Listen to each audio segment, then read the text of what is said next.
Hi hello. ഇന്ന് നല്ലൊരു ദിവസമാണ്. നല്ലോണം വെയിലൊക്കെ ഉണ്ട് കേട്ടോ. നല്ല ഭംഗിയുള്ള ഒരു അന്തരീക്ഷം. അല്ലെങ്കിൽ രാവിലെ എന്നും മഴയാവുക. ഇന്ന് മഴയൊക്കെ ഒഴിഞ്ഞു നിൽക്കുന്നുണ്ട് കേട്ടോ. എല്ലാവർക്കും സുഖമാണെന്ന് വിചാരിക്കുകയാണ്. എല്ലാവരും സന്തോഷമായിട്ട് ഇരിക്കുക കേട്ടോ. അപ്പോൾ ഇന്ന് രാവിലെ തന്നെ എണീറ്റപ്പോൾ എന്താ പറയുക, നല്ല ഒരു അന്തരീക്ഷമായ കാരണം കൊണ്ട് നല്ല ഉഷാറായിട്ടൊക്കെയാണ് കേട്ടോ ഞാൻ എണീറ്റതൊക്കെ. അപ്പോൾ രാവിലെ എണീറ്റിട്ട് പുട്ടുണ്ടാക്കാമെന്ന് വിചാരിച്ചു. അപ്പോൾ പുട്ടുണ്ടാക്കി അത് എളുപ്പമുണ്ടല്ലോ, അതുകൊണ്ട് പുട്ടുണ്ടാക്കാമെന്ന് വിചാരിച്ചു. ഞാൻ പുട്ടൊക്കെ ഉണ്ടാക്കി കഴിഞ്ഞപ്പോൾ മുടി എനിക്ക് ഇങ്ങനെ ഇങ്ങനെ കഴുത്തിലൊന്നും തട്ടണത് ഇഷ്ടമല്ല. അപ്പോൾ രാവിലെ എണീറ്റിട്ട് നേരെ അത് നിറയിൽ കെട്ടി വെച്ചെങ്കിൽ എനിക്കൊരു സമാധാനം ഉണ്ടാവുള്ളൂ. എവിടേക്കെങ്കിലും പോകുമ്പോൾ തന്നെ ഞാൻ ആലോചിക്കാറുണ്ട് എങ്ങനെയാണ് ഞാൻ മുടി താത്തി ഇട്ടിട്ട് പോണത് എന്നുള്ളത് കേട്ടോ. പറയുമ്പോൾ നമ്മൾ വിചാരിക്കുക എന്തോരം മുടി ഉണ്ടായിട്ടാണാവോ ഈ ശല്യക്കേട് എന്ന്. പക്ഷേ ഇത്തിരി മുടിയുള്ളെങ്കിൽ എനിക്ക് തീരെ ഇഷ്ടമല്ല മുടി കഴുത്തിൽ തട്ടണതോ അല്ലെങ്കിൽ മുഖത്തേക്ക് ഇങ്ങനെ പാറി വരണതോ ഒന്നും ഇഷ്ടമല്ല. ഞാൻ മുടി നന്നായി ഇറുക്കിയിട്ടാണ് സ്ലൈഡൊക്കെ കുത്തുക കേട്ടോ. അപ്പോൾ എല്ലാവരും ചോദിക്കും എന്തിനാണ് ഇങ്ങനെ ഇറുക്കി കുത്തണത്, കുറച്ച് അഴച്ചിട്ടൂടെ, അപ്പം അതല്ലേ ഭംഗി എന്നൊക്കെ ചോദിക്കും കേട്ടോ. പക്ഷെ എനിക്കിഷ്ടമല്ല. ഞാൻ എൻ്റെ ചെറുപ്പത്തിലേ ഇങ്ങനെയാണ്. അത് എൻ്റെ അമ്മയുടെ അമ്മ എനിക്ക് മുടി ഇങ്ങനെ നിറയിൽ ഇറുക്കി പിടിച്ചിട്ട് കെട്ടി വെച്ച് തരുമായിരുന്നു. അങ്ങനെയുള്ള അങ്ങനെ നടന്നത് ശീലിച്ചതാണെന്നൊക്കെ തോന്നുന്നുണ്ട് കേട്ടോ. അപ്പോൾ എനിക്ക് മുടി ഒരെണ്ണം ഇങ്ങനെ മുഖത്തേക്ക് വരിക അല്ലെങ്കിൽ കഴുത്തിലിറങ്ങി കിടക്കുകയോ ഒന്നും ഇഷ്ടമല്ല. അപ്പം എനിക്കത് ഇങ്ങനെ കെട്ടി വെക്കണം. അപ്പം രാവിലെ എണീറ്റിട്ട് ചെയ്യേണ്ട കാര്യമാണ് ഏറ്റവും മുമ്പ് ഞാൻ അത് ചെയ്യട്ടോ. പക്ഷെ ഇന്ന് നേരെ അങ്ങനെ ചെയ്യാൻ കുറച്ച് ഇതൊക്കെ വേണ്ടേ വിചാരിച്ചിട്ട് അങ്ങനെ വെച്ചിട്ടാണ് പോയതാണ് കേട്ടോ. എന്നാലും നിറയിൽ തന്നെ മുടി ഇരിക്കുന്നുണ്ടായിരുന്നത് അതുകൊണ്ട്. അപ്പോൾ ഇപ്പോൾ വന്നിട്ട് പുട്ടുണ്ടാക്കലൊക്കെ കഴിഞ്ഞിട്ടാണ് കേട്ടോ ഞാനത് ഒതുക്കണത്. പൊതുവേ എപ്പോഴും ഞാൻ ഇങ്ങനെയാവുക എന്നെ കാണുക. വല്ലയിടത്തേക്കും പോകുമ്പോൾ മാത്രമാണ് ഒന്ന് സ്ലൈഡ്. ചിലപ്പോൾ ഞാൻ ആ ഉണ്ട പോലത്തെ ആ ബണ്ണ് വെക്കുകയും ചെയ്യും കേട്ടോ. അങ്ങനെയാണ് ഞാൻ മുടി കെട്ടി വയ്ക്കണത് കേട്ടോ. കുറച്ച് മുടിയുള്ളെങ്കിലും അത് മടക്കി കെട്ടിയിട്ട് ഇങ്ങനെയാണ് നിവർത്തുമ്പോൾ റെഡിയാകും. അപ്പോഴേക്കും ഏട്ടൻ കടയിലൊക്കെ പോയി വന്നിട്ടുണ്ട് കേട്ടോ. ഒന്നുമില്ലേക്ക് ഇന്ന് ക്യാബേജ് വാങ്ങാൻ പറഞ്ഞിട്ടുണ്ടായിരുന്നു ഞാൻ. അപ്പോൾ അതൊക്കെ വാങ്ങാൻ പോയതാണ്. പിന്നെ സാമ്പാർ വെക്കാമെന്ന് വിചാരിച്ചിട്ട് അതിൻ്റെ കഷ്ണങ്ങളൊക്കെ വാങ്ങാൻ വേണ്ടി പോയതാണ് കേട്ടോ രാവിലെ. അപ്പോൾ ഈ പൂച്ചക്കുട്ടികൾ ഞാൻ പറഞ്ഞില്ലേ, ഇപ്പോൾ ഒരു പൂച്ചക്കുട്ടീനെ കാണാനില്ല കേട്ടോ. ആ കറുപ്പ് പൂച്ചക്കുട്ടി ഉണ്ടായതിനെ കാണാനില്ല. ഇപ്പോൾ ഇവർ മൂന്നാൾ മാത്രമേ ഉള്ളൂ ഇവിടെ. ഒരു ദിവസം രാത്രി അവൾ പുറത്തേക്ക് ഇറങ്ങിയതാണ്. അപ്പോൾ ഇവിടെ ഉമ്മർത്ത് നായ കിടന്നതിൻ്റെ പാട് കാണാനും ഉണ്ട്. അപ്പോൾ എനിക്ക് തോന്നണത് നായ്ക്കൾ എടുത്തു കൊണ്ടുപോയിട്ടുണ്ടാവും കേട്ടോ. അതാണ്. അപ്പോൾ ബാക്കിൽ ഞാൻ സിമൻറ്റ് ഇട്ടത് പെന്നെ എല്ലാവരും ഇത് പറഞ്ഞ് കളിയാക്കുക കേട്ടോ. ഈ വെള്ളം നിൽക്കുന്നുണ്ട് കേട്ടോ ഒരു ഭാഗത്ത് ഒരു കുഴപ്പമില്ല കേട്ടോ. അപ്പോൾ ഇവിടുന്നൊക്കെ വെള്ളം ഒലിച്ച് വന്നിട്ട് മഴ മാറാറാകുമ്പോൾ കുറച്ച് വെള്ളം അവിടെ നിൽക്കും.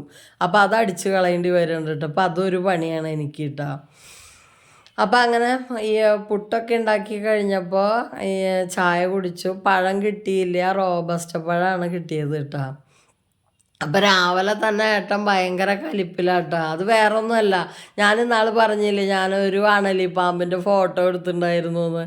ആ ഫോട്ടോ ഏട്ടൻ ഡിലീറ്റ് ചെയ്തു. ഞാൻ ഇപ്പം അത് ആവശ്യമായിട്ട് ചോദിച്ചു കേട്ടോ. ചോദിച്ചപ്പോൾ ഏട്ടൻ പറഞ്ഞു ഞാനത് ഡിലീറ്റ് ചെയ്തു, ആവശ്യമില്ലാത്തല്ലേ വിചാരിച്ചിട്ട്. അപ്പം ഞാനത് എന്താ എന്നോട് ചോദിക്കാണ്ട് ഡിലീറ്റ് ചെയ്തത്, എനിക്ക് ഇട്ട് തരായിരുന്നില്ലേ എന്നൊക്കെ ചോദിച്ചിട്ട് സംസാരിച്ചിട്ട് വഴക്ക് കൂടിയിട്ട് രണ്ടാളും. അപ്പം അത് കഴിഞ്ഞപ്പോൾ ഏട്ടൻ കലിപ്പിലന്ന് ആകെ കൂടിയിട്ട്. അത് കഴിഞ്ഞിട്ട് ഞാൻ അങ്ങോട്ട് മിണ്ടിയപ്പോൾ മൂപ്പർക്ക് മിണ്ടാൻ താല്പര്യമില്ല. എന്നിട്ട് പിന്നെ കുറേ കഴിഞ്ഞപ്പോൾ മൂപ്പര് മിണ്ടാൻ വന്ന് നിൽക്കണം നിപ്പാണ് കേട്ടോ നിങ്ങളാ കണ്ടത്. ഇങ്ങനെ മിണ്ടാണ്ട് വന്നു നിന്നാൽ നമ്മൾ കാണുമോ? ഞാൻ അങ്ങോട്ട് മിണ്ടാൻ ചെന്നപ്പോൾ മൂപ്പർക്ക് അപ്പോൾ വലിയ ഗമയായിരുന്നു കേട്ടോ. അപ്പം ഞാൻ പിന്നെ അങ്ങോട്ട് വലിയ കാര്യമാക്കിയില്ല. അപ്പോൾ നമ്മുടെ പൂച്ചക്കുട്ടി പുറത്തൊരു കിളി വന്ന് കൂട് കൂട്ടുണ്ട്.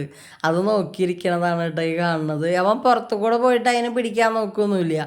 ഇങ്ങനെ അകത്ത് നിന്നിട്ട് ഉന്നം വെച്ചിട്ട് ചില നേരത്ത് ചാടിയിട്ട് അവൻ്റെ തലേനെ ഇടിച്ചിട്ട് ഇങ്ങോട്ട് വന്ന് വീഴും. അങ്ങനെ അവൻ പുറത്തു കൂടെ പോയി പിടിക്കില്ല. അകത്തിരുന്നിട്ട് ഇങ്ങനെ ഉന്നം വെച്ച് അങ്ങോട്ടും ഇങ്ങോട്ടും നടന്ന് നേരം കഴിച്ചു കൂട്ടും. നേരിട്ട് പോയി കിളീനെ പിടിക്കേണ്ട പണിയൊന്നും ഇല്ല കേട്ടോ അവന്. അപ്പോൾ നമ്മുടെ മിക്സിയൊക്കെ ഉണ്ടല്ലോ, എൻ്റെ മിക്സിയുടെ സൈഡൊക്കെ പൊട്ടിയിട്ടാ. അപ്പോൾ അതൊന്ന് മാറ്റി വാങ്ങണം എന്ന് വിചാരിച്ചിട്ടാ. അപ്പോൾ ഇപ്പം എന്തായാലും ഇപ്പം അതിന് പറ്റില്ല, എന്നാലും ഇനിയിപ്പോൾ അടുത്ത് വാങ്ങണം എന്ന് പറഞ്ഞിട്ട് ഞാൻ അതൊക്കെ ഒന്ന് എടുത്ത് നോക്കിയതാട്ടോ. ഒക്കെ തുരുമ്പ് പിടിച്ച് കൊടുക്കണം, പൊട്ടിയ ഭാഗമൊക്കെ കേട്ടോ. അത് ഇനി എന്തായാലും മാറ്റി തന്നെ വേണ്ടി വരും. ഒരു ജാറിൻ്റെ അടിയിൽ കൂടെ ഇങ്ങനെ ലീക്കായിട്ട് വരുന്നുണ്ട് പൊട്ടിയിട്ട്. പിന്നെ ജാറ് മാത്രം വാങ്ങാൻ കിട്ടൂട്ടാ. അപ്പോൾ അതൊന്ന് അന്വേഷിച്ച് നോക്കണം എന്ന് വിചാരിച്ചിട്ടാണ്. അപ്പോൾ അതൊക്കെ ഒന്ന് ഒതുക്കി വെച്ചേ. ഒന്നെടുക്കുമ്പോൾ 100 വന്ന് വീഴണ ഒരു അവസ്ഥയാണ് കേട്ടോ അടുക്കളയിൽ, സ്ഥലമില്ലാത്ത കാരണം. അപ്പോൾ മോള് കാബേജൊക്കെ നന്നാക്കാൻ നിൽക്കുക കേട്ടോ. പിന്നെ ഞാൻ കറി വെക്കാമെന്ന് വിചാരിച്ചപ്പോൾ ഏട്ടൻ പറഞ്ഞു വായയിൽ കൊള്ളണ രീതിയിൽ മര്യാദയ്ക്ക് വെക്കണ രീതിയിൽ വെച്ചോളോട്ടാന്നൊക്കെ. അപ്പോൾ എന്നാൽ മൂപ്പര് വായയിൽ വെക്കാൻ പറ്റുന്ന രീതിയിൽ വെച്ചോട്ടെ എന്ന് വിചാരിച്ചിട്ട് ഞാൻ അങ്ങോട്ട് മാറി നിന്നു കേട്ടോ. അപ്പോൾ എന്നോട് പറഞ്ഞു ഇങ്ങോട്ട് അടുക്കളയിലേക്ക് കടക്കരുതോ എന്ന് പറഞ്ഞിട്ട് മൂപ്പര് കറി വെക്കണം എന്നാണ് കേട്ടോ. അപ്പോൾ കറിയൊക്കെ മൂപ്പര് വേഗം ഉണ്ടാക്കി അങ്ങനെ ഊണൊക്കെ കഴിച്ചു വിട്ടാ വന്നിരുന്നിട്ട്. കാരണം ഈ ഏട്ടൻ വെച്ചതാണെങ്കിലും ഞാൻ വെക്കാനൊന്നും കൂടിയില്ലെങ്കിലും തിന്നാൻ ഞാൻ വേഗം കൂടി വിട്ടാ. അത് വേറെ വശം. പട്ടിണി ഇരിക്കേണ്ട പണിയൊന്നുമില്ല. എത്ര എന്താ പറയുക വഴക്ക് കൂടിയാലും അങ്ങനെയൊന്നും ചെയ്യില്ല കേട്ടോ. അപ്പോൾ ഈ ഊണൊക്കെ കഴിഞ്ഞപ്പോൾ ഈ കണ്ണന് കൂപ്പൺ വിൽക്കാൻ കിട്ടിയിട്ടുണ്ട് കുറേ. അവൻ അത് എങ്ങനെയാണ് വിൽക്കുക, അങ്ങനെ ഇങ്ങനെ 500 രൂപ ഒരു കൂപ്പൺ എന്നൊക്കെ പറഞ്ഞിട്ട് നടക്കുന്നുണ്ട് കേട്ടോ. ആരുടെയെങ്കിലുമൊക്കെ കുറേ ചോദിച്ചാൽ ആരെങ്കിലുമൊക്കെ എടുക്കും, അല്ലാണ്ട് പറ്റില്ലല്ലോ എന്ന് പറഞ്ഞിട്ട് ഞാൻ വന്നിട്ട് പറയുന്നത് ഞങ്ങളോട് ചോദിക്കുക, ഞങ്ങളാരോട് ചോദിക്കാറാ, വീട്ടിലിരിക്കുന്ന ആൾക്കാർ. അപ്പോൾ പാത്രങ്ങളൊക്കെ അമ്മയെ കഴുകിയത് കേട്ടോ. ഊണ് കഴിച്ചിട്ടുള്ള പാത്രങ്ങളൊക്കെ അമ്മ കഴുകി. പിന്നെ ഉച്ച തിരിഞ്ഞ് കുറച്ച് നേരമൊക്കെ കഴിഞ്ഞപ്പോൾ ഏട്ടൻ പുറത്തേക്ക് പോയിട്ടോ. സാധാരണത്തെ പോലെ തന്നെ ഉച്ച തിരിഞ്ഞാൽ അങ്ങനെ നടക്കാൻ പോകലുണ്ട് കേട്ടോ. അപ്പം അങ്ങനെ നടക്കാൻ പോയി. അപ്പം പിന്നെ ഞങ്ങൾ ഉച്ച തിരിഞ്ഞത്തെ അടിച്ചു വാരൽ, തുടയ്ക്കൽ, പിന്നെ എന്താ വിളക്ക് വെക്കാനുള്ള പരിപാടി നോക്കലൊക്കെയാവും. മോള് എണ്ണ തയ്ക്കുകയാണ് കേട്ടോ. ഇത് ഞാനിവിടെ വീട്ടിലുണ്ടാക്കണ എണ്ണയാണ് കേട്ടോ. കണ്ണനും മോളും അത് തന്നെയാണ് തയ്ക്കുക കേട്ടോ. അവർക്ക് തന്നെ ആ കാര്യത്തിൽ വിശ്വാസമാണ്. കാരണം മുടി വലുതായില്ലെങ്കിലും പേനും തലയിൽ ചെറിയ താരനോ കുരുവോ ഒന്നും ഉണ്ടാവില്ല കേട്ടോ. ഇങ്ങനത്തെ ഈ ഞാൻ ഉണ്ടാക്കണ എണ്ണ തേച്ചാൽ അത് കാരണം കൊണ്ട് അവർ തേക്കണത്. മുടി വളരുന്നൊന്നും ഞാൻ പറയണില്ല കേട്ടോ. അങ്ങനെയാണെങ്കിൽ മോളുടെ മുടി ഇരിക്കണുണ്ടില്ലേ, അവൾ ഡെയിലി തേക്കണതാ. ഞാൻ പറയും ഒരു 4 ദിവസം കൂടുമ്പോഴൊക്കെ തേച്ചാൽ മതി എന്ന് പറഞ്ഞാൽ അവൾ എന്നും കുളിക്കണ നേരത്ത് വന്നിരുന്നിട്ട് ഇത് ഇങ്ങനെ തേക്കണ കാണാം. അപ്പം ഞാനും എൻ്റെ കുളി കഴിഞ്ഞപ്പോൾ ഞാൻ വിളക്ക് വയ്ക്കാൻ വേണ്ടിയിട്ട് പോന്നു കേട്ടോ. അപ്പോൾ സാമൂറിയൊക്കെ നന്നായി കുളിച്ച് വന്നതിന് ശേഷമാണ് കേട്ടോ അതൊക്കെ ചെയ്യുക, അടിച്ചു തുടക്കുകയൊക്കെ ചെയ്യുക. പിന്നെ വിളക്കിൽ തിരിയൊക്കെ ഇട്ട് വെച്ച് എല്ലാ പാത്രങ്ങളും പൂജാപാത്രങ്ങളൊക്കെ കഴുകി കൊടുന്ന് തിരിയൊക്കെ ഇട്ട് വെച്ചതിന് ശേഷം പൂവ് പൊട്ടിക്കാൻ പോകും കേട്ടോ. അപ്പോൾ വരുമ്പോഴേക്കും തിരിയൊക്കെ നന്നായി ഇതായിട്ട് വിളക്ക് നന്നായി കത്തും. അപ്പോൾ പൂവ് പൊട്ടിക്കാൻ പോകും. അപ്പോൾ ഞാൻ ഈ താഴത്തുള്ളത് കുറച്ചാൽ പൊട്ടിക്കുള്ളൂ കേട്ടോ. മോളാണെങ്കിൽ ആ ചെടിയുടെ മുകളിൽ അപ്പുറത്തൊക്കെ കയറി നിന്ന് പൊട്ടിച്ചിട്ട് കുറേ പൂവുണ്ടാവും. അവൾ 2 മാലയൊക്കെ കെട്ടിയിടും കേട്ടോ. ഞാനിനി ഈ താഴത്ത് ഇങ്ങനെ കാണുന്നത് മാത്രമേ ഞാൻ പൊട്ടിക്കുള്ളൂ. മുകളിൽ കയറിയിട്ടോ അല്ലെങ്കിൽ വടി കൊണ്ടെടുത്ത് തോട്ടിയെടുത്തിട്ടൊന്നും ഞാൻ പൊട്ടിക്കില്ല. എന്നാലും ഇഷ്ടംപോലെ ഉണ്ടാവും. പിന്നെ ഒരുപാട് പൊട്ടിക്കണ്ടല്ലോ എന്ന് വിചാരിച്ചിട്ട് ഞാൻ അങ്ങനെ പൊട്ടിക്കും. ഇന്ന് പിന്നെ മഴയില്ലാത്ത കാരണം മേലേക്ക് വെള്ളമൊന്നും ആവില്ല. അതുമാത്രമല്ല ഈ എന്താ പറയുക തോനെ പൂവുണ്ട്. മറ്റേത് മഴ പെയ്ത പൂവൊക്കെ ഇങ്ങനെ ഒരു ജാതി കുഴഞ്ഞ പോലെ ആയിട്ട് നിൽക്കുന്നുണ്ടാവും. ഇന്ന് പിന്നെ സുഖമായിട്ട് പൂവ് പൊട്ടിക്കാനൊക്കെ പറ്റി. മറ്റേത് ഉമ്മർത്ത് നിന്നിട്ട് ചെടീനെ ചെരിച്ച് പിടിച്ച് നിർത്തിയിട്ടൊക്കെ പൊട്ടിച്ചാൽ കുറച്ച് പൂവുണ്ടാവുള്ളൂ കേട്ടോ. അത്ര ഭംഗിയായിട്ട് കെട്ടിയിടാനൊന്നും പറ്റില്ല. എന്നാലും ആ ചെയ്യണ്ടതെന്ന് വിചാരിച്ചിട്ട് അപ്പോൾ ഇങ്ങനെ ഉമ്മർത്ത് നിന്ന് പൊട്ടിക്കലാണ് പതിവ്. മോള് കുട ചൂടി നിന്നിട്ടൊക്കെ പൊട്ടിക്കും കേട്ടോ. അവൾ റിസ്ക് എടുത്തിട്ടൊക്കെ ചെയ്യും കുറേ ഒന്നും കൂടിയും. അപ്പം ഈ വെള്ളപ്പൂവ് നല്ല ഭംഗിയാണ്. മാല കെട്ടിയിട്ടാലും കാണാൻ നല്ലൊരു ഐശ്വര്യ സാമൂറി കാണാനായിട്ട്. അപ്പോൾ അതൊക്കെ നടന്ന് പൊട്ടിച്ചു കേട്ടോ ഞാൻ. അതിൻ്റെ മുകളിൽ ഒരു വിധമുള്ളതൊക്കെ താഴത്ത് നിന്നിട്ടൊക്കെ പൊട്ടിച്ച് എടുത്തു. അപ്പോൾ എന്താ പറയുക, ഈ പൂച്ചക്കുട്ടികൾ ഏത് നേരം കയറി ഇറങ്ങിയിട്ടുള്ള ശല്യം ഒന്നും ഉണ്ടായിട്ടില്ല. മഴ പെയ്യാത്ത കാരണം കൊണ്ട് നല്ല വൃത്തിയായിട്ട് തന്നെ കിടക്കുന്നുണ്ടായിരുന്നു. വൈകിട്ട് അടിച്ച് തുടയ്ക്കുന്ന വരെയും വൃത്തിയായിട്ട് കിടക്കുന്നുണ്ടായിരുന്നു. അപ്പം ഞാൻ മാല കോർക്കുക ഈ സൂചി നൂലും ഉപയോഗിച്ചിട്ടാട്ടാ. മറ്റേ നമ്മുടെ വാഴനാരൊന്നും ഇല്ലാത്ത കാരണം കൊണ്ട് കൈ കൊണ്ട് കെട്ടാൻ പറ്റില്ല. നമ്മുടെ നൂലുകൊണ്ടാകുമ്പോൾ കൈ കൊണ്ട് കെട്ടുമ്പോൾ ആ പൂവ് മുറിഞ്ഞ് ഇങ്ങോട്ട് വീഴും. അങ്ങനെ അപ്പം അത് കാരണം കൊണ്ട് സൂചി നൂലെടുത്തിട്ട് ഞാനിങ്ങനെ കോർത്തുണ്ടാക്കുക ചെയ്യാട്ടാ. അപ്പോൾ അതൊക്കെ കോർത്തു. പിന്നെ ഈ എന്താ പറയുക, ഒരു ചെമ്പരത്തി പൂവാകുമ്പോൾ വേഗം വേഗം പറ്റും. മറ്റേ വെള്ള പൂവാണെങ്കിൽ ഒരുപാട് കോർക്കാനുണ്ടാവുമല്ലോ. അപ്പോൾ ഇത് ചെമ്പരത്തി പൂവായിട്ടിൻ്റെ കാരണം ഞാനത് വേഗം കോർത്തു വിട്ടാൽ. അപ്പോഴേക്കും കണ്ണൻ അവൻ്റെ ക്ലബിൻ്റെ അവിടേക്കൊക്കെ പോയിട്ട് വന്നപ്പോൾ കഷായം കുടിക്കണ കാരണം കൊണ്ട് കുറേ നേരമൊന്നും ഇരിക്കാൻ പറ്റില്ല. 5:30 5:45 വിളിക്കും ഞാൻ. കാരണം കഷായം നേരത്തിന് കുടിക്കണ്ടേന്ന് വിചാരിച്ചിട്ട് കേട്ടോ. അപ്പോൾ വിളക്കൊക്കെ വെച്ചു. എന്താ ഈ വിളക്ക് വെക്കുക എന്ന് പറയുമ്പോൾ എനിക്ക് ഭയങ്കര ഇഷ്ടമുള്ള കാര്യമാട്ടോ അത്. ഒരു സന്തോഷമാവുക നമുക്ക് അതങ്ങനെ ചെയ്യുമ്പോഴുള്ളൊരു സുഖമുണ്ടല്ലോ, അത് പറഞ്ഞറിയിക്കാൻ പറ്റാത്തതാട്ടോ. ഞാൻ പറഞ്ഞില്ലേ, എനിക്ക് പറ്റില്ലെങ്കിൽ മോള് വയ്ക്കും. അങ്ങനെ ഞങ്ങൾ രണ്ടാളും അങ്ങോട്ടും ഇങ്ങോട്ടും അങ്ങനെ വയ്ക്കും. ഇപ്പോൾ സാമൂറിയിൽ വിളക്ക് വെച്ചതിനുള്ള ശേഷമാണ് കേട്ടോ ഇങ്ങനെ കുറച്ച് നേരം നോക്കി നിൽക്കാൻ തോന്നും. അങ്ങനെയാണ്.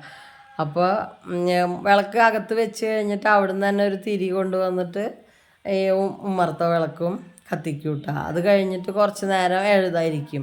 ഞാൻ പറഞ്ഞില്ലേ, ഈ ഭഗവത്ഗീതയോ എന്തെങ്കിലുമൊക്കെ ഇങ്ങനെ എഴുതും. ഭഗവത്ഗീത ഇപ്പം എൻ്റെ എഴുതി കഴിയാറായിട്ടാണ്. അത് കഴിഞ്ഞിട്ട് പിന്നെ വൈകുന്നേരത്തേക്ക് രാവിലെ ഏട്ടൻ സാമ്പാറൊക്കെ ഉണ്ടാക്കിയതല്ല കഷ്ടപ്പെട്ടിട്ട്.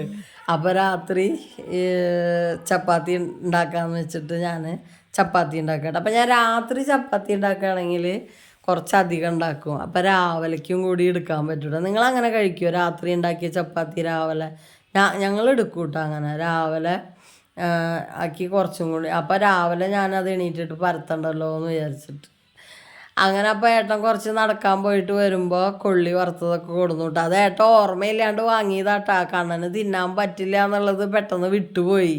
കയ്യിൽ കിട്ടിക്കഴിഞ്ഞാൽ അവൻ അതന്നെ ഒരു പണിയാവുക. അപ്പോൾ ഏട്ടൻ ഇടയ്ക്ക് വന്നപ്പോൾ ചായ കുടിക്കാൻ വിളിച്ചപ്പോൾ ഞാൻ പോയിട്ട് ചായ കുടി കഴിഞ്ഞ് വന്നിട്ടാണ് കേട്ടോ പിന്നെ ചപ്പാത്തി പരത്തിയതൊക്കെ. അപ്പോൾ അവിടെ ചെക്കൻ മുകളിൽ കയറിയിരുന്നിട്ട് എന്നെ വീക്ഷിക്കുന്നുണ്ട് പരത്തണത്. അവന് ഈ ഗോതമ്പ് മാവ്, കുഴച്ച ഗോതമ്പ് മാവ് തിന്നാൻ നല്ല ഇഷ്ടമാണ്. അപ്പോൾ ഞാനൊരു ഉണ്ടയെന്ന് ഇങ്ങനെ കുറച്ചിങ്ങനെ ഉരുട്ടിയിട്ട് നൂഡിൽസ് പോലെ ആക്കിയിട്ട് 2-3 ഇട്ട് കൊടുക്കും. ഫ്രിഡ്ജിൻ്റെ ഉള്ളിൽ നിന്ന് ഇടയ്ക്ക് ഒരു ശബ്ദം കേൾക്കുക, ഒരു കരച്ചിൽ പോലെ, ഈ തവളയുടെ കരച്ചിൽ പോലെ കേൾക്കുക കേട്ടോ. അപ്പം ഞാൻ എന്തുട്ടാണാവെന്ന് വിചാരിച്ചു കഴിഞ്ഞാൽ തവള എങ്ങാനും കയറിയിരിക്കണ്ടോയെന്ന് അറിയില്ലല്ലോ. അപ്പോൾ അത് കാരണം കൊണ്ട് കണ്ണൻ തിരിച്ചു വെച്ചിട്ട് നോക്കിയതാട്ടാ. ഇതിപ്പോൾ റിപ്പയർ കഴിഞ്ഞ് കൊടന്നപ്പോഴാണ് ഈ ഫ്രിഡ്ജിൻ്റെ പിന്നിൽ ഇങ്ങനെ ഒരു ഗ്രില്ല് പോലെയൊക്കെ കേട്ടാ, ഒരു വൃത്തിയില്ലാത്ത പോലെ. ഇനിയിപ്പോൾ അതും മാറ്റിയെടുക്കേണ്ട ഒരു ഗതികേട്ടിലേക്കാണ് കേട്ടോ പോണത്. അത് ശരിയായിട്ട് അതിൻ്റെ ഡോറൊന്നും ശരിക്കും അടയണില്ല ഇപ്പോൾ. അപ്പോൾ അത് നോക്കിയപ്പോൾ തവളേനെയൊന്നും കണ്ടില്ല കേട്ടോ. അത് അങ്ങോട്ട് തന്നെ തിരിച്ചു വെച്ചു. ഞാൻ മെയിനായിട്ട് തവളേനെ നോക്കിയതല്ല കേട്ടോ. ഇനിയിപ്പോൾ കാണാതായ പൂച്ചക്കുട്ടി എങ്ങാനും അതിൻ്റെ ഉള്ളിൽ എവിടെയെങ്കിലും കയറിയിരിക്കണ്ട എന്ന് വിചാരിച്ചിട്ട് തിരിച്ചിട്ട് നോക്കിയത് ആ കരച്ചിൽ കേട്ടപ്പോൾ. പക്ഷെ അതല്ല, നമ്മുടെ ചെക്കന് ബോറടിച്ചു തുടങ്ങി. ഞാൻ ഇതിരുന്ന് പരത്തണം കണ്ടിട്ട് ചുറ്റുപാടും കുറേ നടന്നു. എന്തോരം അവൻ നടന്നിട്ട് ഇത് കഴിയണില്ല. അപ്പോൾ അവൻ കുറേ പോയി കഴിഞ്ഞിട്ട് വരും. അത് കഴിഞ്ഞ് ഇത് കഴിയാണ്ടായപ്പോൾ ദേഷ്യം വന്നിട്ട് എന്നെ കടിക്കുക പിടിച്ചിട്ട്. കുറേ നേരമായി ഡ്രസ്സിൻ്റെ ഈ തലയൊക്കെ വലിച്ച് പിടിച്ച് കടിച്ചിട്ടൊക്കെ ഇങ്ങനെ മറിയ കിടന്നിട്ട്. മേല് കൈ കൊള്ളുന്ന പേടിയാണ് എനിക്ക്. അതാ ഞാൻ ഏത് നേരം അവനെങ്ങനെ തടയുക. മോള് വേഗം ചുട്ടു വിട്ടാ ചപ്പാത്തി. മോള് എന്താ പറയുക, ഈ ഇതുപോലെ പാനിലിട്ടിട്ട് ഒന്ന് അങ്ങോട്ടും ഇങ്ങോട്ടും മറച്ചിട്ടിട്ട് പിന്നെ അതെടുത്തിട്ട് അവൾ ആ ബർണറിൻ്റെ മുകളിലേക്ക് ഇടും. അങ്ങനെ വേഗം ചുട്ടെടുക്കാൻ വേണ്ടിയിട്ട് ചെയ്യണം ഐഡിയ കേട്ടോ അത്. അല്ലെങ്കിൽ നല്ല കല്ലുമ്മലാണെങ്കിൽ നമ്മൾ അതും തന്നെ ഇങ്ങനെ ചെയ്തിരിക്കണം കുറേ നേരം. അപ്പോൾ ഇങ്ങനെയാണ് അവൾ ചപ്പാത്തി ചുട്ടെടുത്തത് കേട്ടോ. വേഗം വേഗം. ഇത് ചില സമയത്ത് ഞാനും കാണിക്കണ കണ്ടിട്ട് തന്നെയാണ് കേട്ടോ അവൾ ചെയ്ത് നോക്കിയത്. അപ്പോൾ അവൾക്ക് പറ്റുന്നുണ്ട് അങ്ങനെ ചെയ്യാനായിട്ട്. കൈയൊന്നും പൊള്ളണില്ല. അപ്പോൾ അത് അവൾ അതുപോലെ തന്നെ വേഗം വേഗം എല്ലാതും ചുട്ടുണ്ടാക്കിയിട്ടാ. ഇങ്ങനെ നമ്മൾ പാനിൽ മാത്രമായിട്ട് ചുടുമ്പോൾ കുറേ നേരം നമ്മൾ തിരിച്ചും മറിച്ചിട്ട് നിൽക്കേണ്ടി വരും. മറ്റേ ഇതിങ്ങനെ ബർണറിൻ്റെ മുകളിലേക്ക് എടുത്തിടുകയാണെങ്കിൽ സുഖമായിട്ട് നമുക്കിങ്ങനെ പൊള്ളപ്പിച്ചെടുക്കാൻ പറ്റും. ഇനി എനിക്കൊരു എൻ്റെ കയ്യിലുണ്ടായിരുന്ന ഒരു ഗ്രില്ല് ഇങ്ങനെ ഈ ചപ്പാത്തിയുടെ ഇങ്ങനെ ചുടാൻ വേണ്ടിയിട്ടുള്ളത്, അത് എവിടേക്കാണാവോ ഇങ്ങനെ ഞങ്ങൾ വേറെ വാടകയ്ക്ക് ഇരിക്കുന്ന സ്ഥലത്തൊക്കെ ഇരിക്കുമ്പോൾ മേടിച്ചതാണ്, അതൊക്കെ പോയി. അപ്പോൾ ഇപ്പം ഇതുകൊണ്ട് ഇങ്ങനെയാണ് കേട്ടോ ചെയ്യുക. എന്നാലും ബർണറിൻ്റെ മുകളിലേക്ക് എടുത്തിട്ടിട്ട് ചെയ്യുന്നു മാത്രം. അപ്പോൾ മോളതൊക്കെ വേഗം ചുട്ടുണ്ടാക്കിയിട്ടാണ്. അപ്പോൾ ഏട്ടവിടെ മൊബൈൽ നോക്കിയിരിക്കുന്ന അമ്മ ഈ നാളേക്ക് ഏട്ടന് കൊണ്ടുപോകാൻ രാവിലെ ചോറ് കൊണ്ടുപോകാനുള്ള പയറുപ്പേരി ഉണ്ടാക്കാനായിട്ട് പയർ നന്നാക്കി വയ്ക്കട്ടെ. അപ്പോൾ രാവിലെ എണീറ്റിട്ട് അത് ഉണ്ടാക്കുകയല്ല വേണ്ടോ, ഇത് നമ്മൾ ആ നേരത്ത് നന്നാക്കാതിരിക്കണ്ടല്ലോ എന്ന് വിചാരിച്ചിട്ട് അത് നന്നാക്കി വെച്ചു. അപ്പോഴേക്കും പിന്നെ അതൊക്കെ കഴിഞ്ഞപ്പോൾ ഊണ് കഴിച്ചു കേട്ടോ. അപ്പോൾ വൈകുന്നേരമായപ്പോൾ തല്ലുകൂടിയതൊക്കെ അതങ്ങനെയാണ് കേട്ടോ. അപ്പം തല്ലുകൂടും ചെയ്യും, രണ്ടാളും നല്ല തല്ലുകൂടും. അതങ്ങനെ കുറച്ച് കഴിഞ്ഞാൽ കഴിയും കേട്ടോ. അപ്പം അങ്ങനെ പിന്നെ ഭക്ഷണം കഴിക്കാൻ ഇരുന്നു. വൈകുന്നേരം കണ്ണൻ പറഞ്ഞു ആ നേരത്ത് ചായ ഉണ്ടെങ്കിൽ ഉണ്ടാക്കായിരുന്നില്ലേ എന്നൊക്കെ. അവന് ചായ വേണമല്ല അതിൻ്റെ കൂടെ, ചായ അധികം കുടിക്കേണ്ട വെച്ചിട്ടായി കഷായമൊക്കെ കുടിക്കുമ്പോഴേ. അപ്പം അങ്ങനെ രാത്രി കുറച്ച് നേരം ഇങ്ങനെ പുറത്തൊക്കെ വന്ന് നിന്നു. ഈ ഭാഗത്ത് വേഗം എല്ലാവരും ഉറങ്ങും കേട്ടോ. ഏറ്റവും ലാസ്റ്റ് ഉറങ്ങുക ഞങ്ങളാണ്.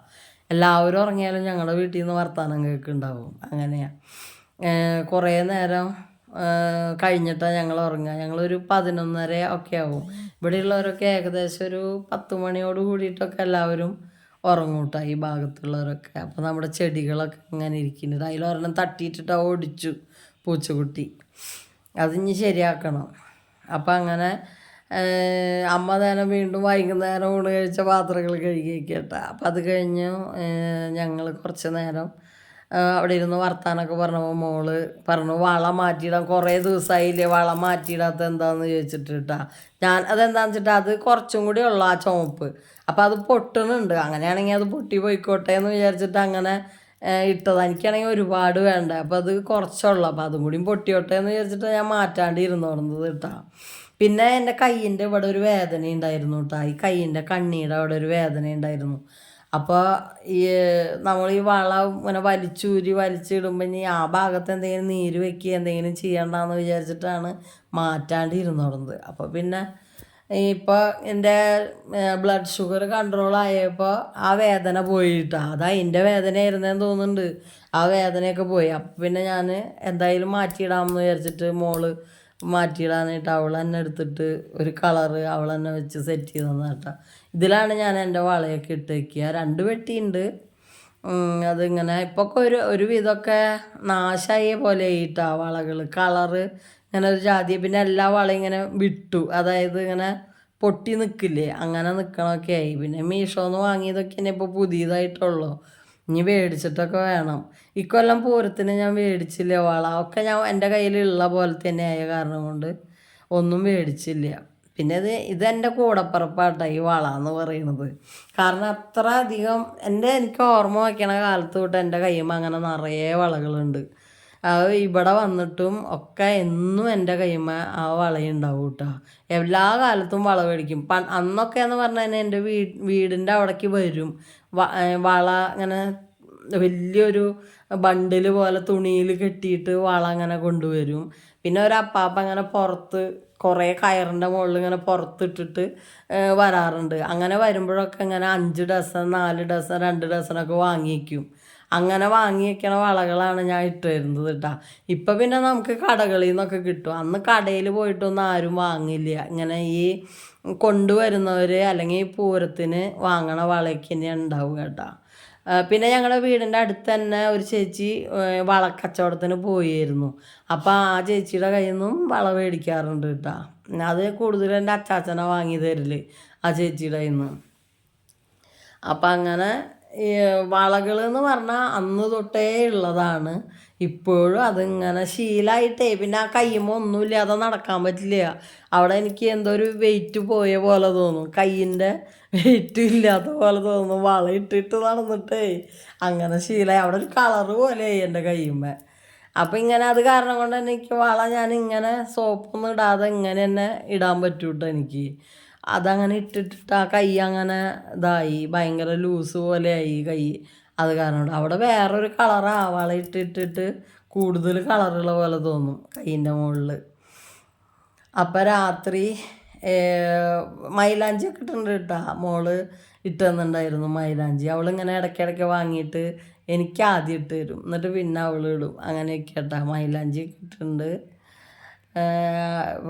വള അവൾ തന്നെയാണ് കേട്ടോ ഇങ്ങനെ 2 വെച്ചിട്ടൊക്കെ സെറ്റ് ചെയ്തത്. ഒരു വല്ലാത്തൊരു കളറാണ്. മേടിക്കുമ്പോൾ നല്ല ഒരു ഭംഗി തോന്നിയിട്ട് അങ്ങനെ. പിന്നെ ഞാനങ്ങനെ എല്ലാതിനും കളറൊന്നും അങ്ങനെ പ്രത്യേകിച്ച് നോക്കാറൊന്നുമില്ല. കിട്ടിയതൊക്കെ ഇടും കേട്ടോ. അങ്ങനത്തെ കുപ്പിവള ഏതാണെങ്കിലും ഇടും. അപ്പോൾ അതൊക്കെ ഒന്ന് മോൾ ഒതുക്കി വെച്ചു കേട്ടോ വളകളൊക്കെ. അപ്പോൾ ഒന്ന് ഒതുക്കിയൊക്കെ വെച്ചൊക്കെ അങ്ങനെ ഇങ്ങനെയൊക്കെ കിടക്കുകയായിരുന്നു. അപ്പോൾ അത് ഒതുക്കിയൊക്കെ വെച്ചു. അങ്ങനെ എന്താ പറയുക, രാത്രി ഊണ് കഴിഞ്ഞിരുന്നപ്പോൾ അതൊരു പണിയിടാ. അങ്ങനെ ഇരിക്കുമ്പോഴൊക്കെ ഞങ്ങൾ അങ്ങനെയൊക്കെ ഓരോന്ന് ചെയ്യുക. അപ്പോൾ അങ്ങനെ വളയിടലും വള മാറ്റലൊക്കെ കഴിഞ്ഞു. രാത്രി ഒന്ന് ചുറ്റുവട്ടമൊക്കെ ഒന്ന് നോക്കും. വാതിലടയ്ക്കുമ്പോൾ ഇനി പൂച്ചക്കുട്ടികളെങ്ങാനും പുറത്തുണ്ടാകാൻ നോക്കി വാതിലൊക്കെ അടച്ചഞ്ഞ് കിടക്കാൻ പോകട്ടാ. വിളക്ക് തുടയ്ക്കണ തുണി കേട്ടാ, ഞാനത് എടുത്തു വയ്ക്കാൻ മറന്നു. പിഴിഞ്ഞിട്ട് അവിടെ തന്നെ ഇട്ടതാണ്. അതിഞ്ഞ് നാളെ എടുത്തു വെക്കണം. അപ്പം അങ്ങനെ ഇനി കിടക്കാനൊക്കെ പോകട്ടാ. അപ്പോൾ ഇന്നത്തെ വീഡിയോ ഇത്രയൊക്കെയുള്ളൂ. അപ്പോൾ എന്താ പറയുക, നിങ്ങൾക്ക് ഇഷ്ടമായി വെച്ചിങ്ങനെ ലൈക്ക് ചെയ്യുക. പിന്നെ ചാനൽ ആദ്യമായിട്ട് വരുമ്പോൾ സബ്സ്ക്രൈബ് ചെയ്യുക. എല്ലാ സംഭവങ്ങളും ചെയ്തോളൂ കേട്ടോ. അങ്ങനെ ത്രൂ ഔട്ട് വീഡിയോ ഒന്നും ഇടുന്നില്ലെങ്കിലും ഇടയ്ക്കിടയ്ക്ക് ഇങ്ങനെ വീഡിയോ ഒക്കെ ആയിട്ട് വരാം. അതുവരേക്കും എല്ലാവർക്കും ബായ്.